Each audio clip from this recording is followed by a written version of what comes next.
Professor ಕೃಷ್ಣಪ್ಪನವರು ಸ್ಥಾಪಿಸಿದ ಕರ್ನಾಟಕ ದಲಿತ ಸಂಘರ್ಷ ಸಮಿತಿ ರಾಜ್ಯ ಸಂಚಾಲಕರು ಎಂ ಗುರುಮೂರ್ತಿ ಶಿವಮೊಗ್ಗ ಇವರ ನೇತೃತ್ವದಲ್ಲಿ ರಾಜ್ಯ ಸಮಿತಿ ರಾಜ್ಯ ಸಂಘಟನಾ ಸಂಚಾಲಕರು ಆದಂತಹ ಆರ್ ವೆಂಕಟೇಶ್ ನಾಗಮಂಗಲ, ತುಮಕೂರು ಜಿಲ್ಲಾ ಸಮಿತಿಯ ಜಿಲ್ಲಾ ಸಂಚಾಲಕರಾದ ನಾಗ್ತಿಹಳ್ಳಿ ಕೃಷ್ಣಮೂರ್ತಿ, ತಿಪ್ಟೂರು ಅಲ್ಪಸಂಖ್ಯಾತರ ಘಟಕದ ತಾಲೂಕು ಸಂಚಾಲಕರಾದ PN ಪರ್ವೇಜ್, ಸಂಘಟನಾ ಸಂಚಾಲಕರಾದ ಜಾವೀದ್ ಕುಮಾರ್ ನೇತೃತ್ವದಲ್ಲಿ ನಗರಸಭೆ ಆಯುಕ್ತರಿಗೆ ಬಡವರಿಗೆ ಮನೆ ನೀಡಬೇಕೆಂದು ಆಗ್ರಹಿಸಿ ಹಾಗೂ ಮೀಸೆ ತಿಮ್ಮನಹಳ್ಳಿಯಲ್ಲಿ 9 ಎಕರೆ 22 ಗುಂಟೆ ಜಮೀನನ್ನು ಜಿಲ್ಲಾಧಿಕಾರಿಗಳು ಆಶ್ರಯ ಯೋಜನೆಯಡಿ ನಿವೇಶನ ಹಂಚಿಕೆ ಮಾಡಲು ನಗರಸಭೆ ತಿಪ್ಟೂರು ಆಯುಕ್ತರಿಗೆ ನೀಡಲಾಗಿದೆ.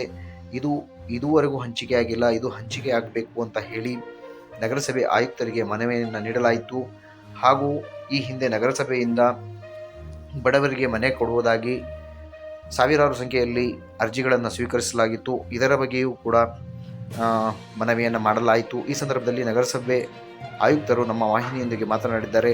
ಹಲವು ವಿಷಯಗಳನ್ನು ನಮ್ಮೊಂದಿಗೆ ಚರ್ಚಿಸಿದ್ದಾರೆ, ಹಂಚಿಕೊಂಡಿದ್ದಾರೆ. ಬನ್ನಿ ನೋಡೋಣ. ಮನವಿಯನ್ನು ಸಲ್ಲಿಸಿರುವಂತೆ ಇದರಲ್ಲಿ ತಾವು 3 ವಿಚಾರಗಳನ್ನ ಮಂಡಿಸಿರ್ತಾರೆ. ಒಂದು, ಮೀಸೆ ತಿಮ್ಮನಹಳ್ಳಿಯಲ್ಲಿ ಸರ್ವೆ ನಂಬರ್ 51ರಲ್ಲಿ 9.5 ಎಕರೆ ತಿಪ್ಟೂರು ನಗರಸಭೆಯ ನಿರಾಶ್ರಿತರಿಗೆ ಜಾಗ ಒಂದು ಮನೆ ಕಟ್ಟಿಕೊಳ್ಳಲಿಕ್ಕೆ ಒಂದು ರಿಸರ್ವ್ ಆಗಿತ್ತು. ಅದರ ಜಾಗದ ಬಗ್ಗೆ ವಿಚಾರ ಕೇಳಿರ್ತೀರ. ಸೊ ಆ ಜಾಗಕ್ಕೆ ಮಾನ್ಯ ಶಾಸಕರಿಂದ ಈಗಾಗಲೇ 1200 ಮನೆಗಳ ಕಟ್ಟಿಕೊಡಲು ಒಂದು ಸರ್ಕಾರದಿಂದ ಅನುಮೋದನೆ ಆಗಿದೆ. ಸೊ ಆ ಅನುಮೋದನೆಗೆ ತಕ್ಕಂತೆ ಈಗ ಸ್ಲಮ್ ಬೋರ್ಡ್ದಿಂದ ಟೆಂಡರ್ ಆಗಿದೆ. ಬಟ್ ಸ್ಲಮ್ ಬೋರ್ಡ್ದವರು ಸ್ಥಳ ಪರಿಶೀಲನೆ ಮಾಡಲಾದಾಗ ಅದು ಆ ಜಾಗದಲ್ಲೆಲ್ಲ ಮಣ್ಣನ್ನು ತಗೊಂಡಿದ್ದರಿಂದ ಅದು ಸೂಟಬಲ್ ಇಲ್ಲ ಅಂತ ಹೇಳಿದಾಗ ಸೊ ಅದು ಜಾಗನ ಬೆಸ್ಕಾಂ ಕೊಟ್ಬಿಟ್ಟು ಸೊ ಅದಕ್ಕೆ ಪರ್ಯಾಯವಾಗಿ ಈಗ ತಾಲೂಕು ಆಫೀಸ್ದಿಂದ ಈಡೇನಹಳ್ಳಿಯಲ್ಲಿ 9.5 ಎಕರೆ ಜಾಗನ ರಿಸರ್ವ್ ಮಾಡಲಾಗಿದೆ ಅದಕ್ಕೆ. ಸೊ ಇದು ನಿಮ್ಮ 9.5 ಎಕರೆ. ಸೊ ಅಲ್ಲಿ ನಮಗೆ ಟೋಟಲ್ 1200 ಮನೆಗಳನ್ನ ಕಟ್ಬಿಟ್ಟು ಎಲ್ಲ ನಮ್ಮ ತಿಪ್ಟೂರು ಭಾಗದಲ್ಲಿ ಏನು ನಿರಾಶ್ರಿತರಿದ್ದಾರೆ, ಯಾರು ಮನೆಗಳಿಗಿಲ್ಲ, ಸೊ ಅವರಿಗೆ ಅದದ್ದಾದರೆ ಟೋಟಲ್ ನಮಗೆ 1900 ಜನ ಮನೆಗಳು ಇಲ್ಲ ಅಂತ ಅರ್ಜಿಗಳು ಬಂದಿದ್ದಾವೆ.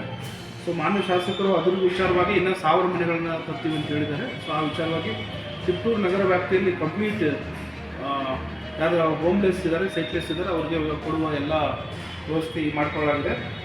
ಮತ್ತು 2ನೇ ವಿಚಾರ, ಹೇಮಾವತಿ ನೀರಿಗೆ ಮತ್ತು ಮೋಟ್ರ್ ಅಳವಡಿಸೋದ್ರ ಬಗ್ಗೆ. ಇದಾದ್ರ ಬಗ್ಗೆ ನಾವು ಪ್ರತಿದಿನ ಮಾರ್ನಿಂಗು ಸೈಟ್ ಇನ್ಸ್ಪೆಕ್ಷನ್ ಮಾಡಿದಾಗ ಆಯಾ ಪ್ರದೇಶಗಳು ಕಂಡು ಬಂದಿರ್ತದೆ ಮತ್ತು ಸಾರ್ವಜನಿಕರು ಅರಿವು ಮೂಡಿಸ್ಕೊಂಡಿದ್ದೀವಿ.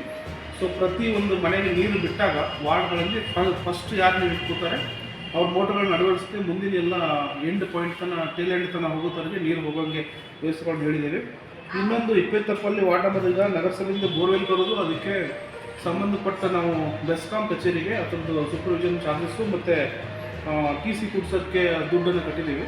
ಸೊ ಇಮಿಡಿಯೇಟ್ಲಿ ಅವ್ರ ಜೊತೆ ನಾವು ಇದು ಮಾಡಿಕೊಂಡು ಅದನ್ನು ಅಟೆಂಡ್ ಮಾಡಿಸ್ಕೊಟ್ಟು ನಿಮ್ಮ ನೀರಿಂದ ಮತ್ತು ಈ ಆಶ್ರಯದ ಬಗ್ಗೆ ಏನು ತಾವು ವಿಚಾರಗಳು ಮಂಡನೆ ಮಾಡಿದ್ದೀರಾ ಅದ್ರ ಬಗ್ಗೆ ತುರ್ತಾಗಿ ಕ್ರಮ ವಹಿಸಲು ನಮ್ಮ ನಗರಸಭೆಯಿಂದ ಪ್ರಯತ್ನ ಸರ್. ಆಮೇಲೆ ಇದು ಇಂದಿರಾನಗರ ಇಲ್ಲೆಲ್ಲ ಒಂದು ಸ್ವಲ್ಪ ನಾಯಿ ಹಾವಳಿ ಜಾಸ್ತಿ ಆಗಿಬಿಟ್ಟಿದೆ, ಕಚ್ತಾ ಇದೆ ಮಕ್ಕಳಿಗೆ.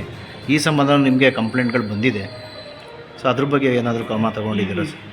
ನಾಯಿಗಳ ನಿಯಂತ್ರಣದ ಬಗ್ಗೆ ಸನ್ಮಾನ್ಯ ಸರ್ವೋಚ್ಚ ನ್ಯಾಯಾಲಯದ ಆದೇಶ ಬಂದಿದೆ ಈಗ.